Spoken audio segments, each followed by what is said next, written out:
Finally, nandito na nga kami sa isang resort dito sa Calatagan.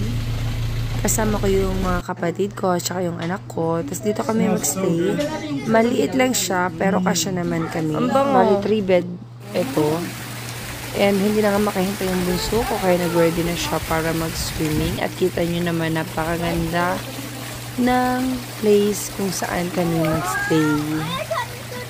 And it's Sander and Kurt. So, lumabas nga ako nito kasi gusto ko silang kunan ng video and ng picture.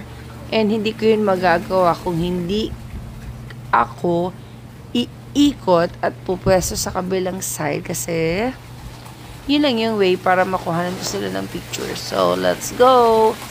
Diba napakaganda ng place na to. Bali yung tubig pala niyan is 5 feet lang tapos 4 feet and yung pinaka nasa may malapit sa restaurant is 2 feet lang.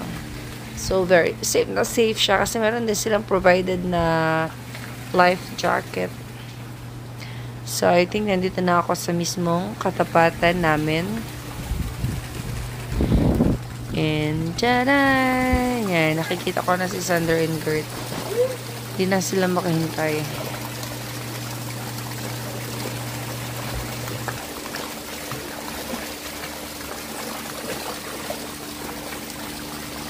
Can you call Tita Duday? Huh? Go there and call Tita Duday. What? Call Tita Duday. Dali, Gladys!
Ha?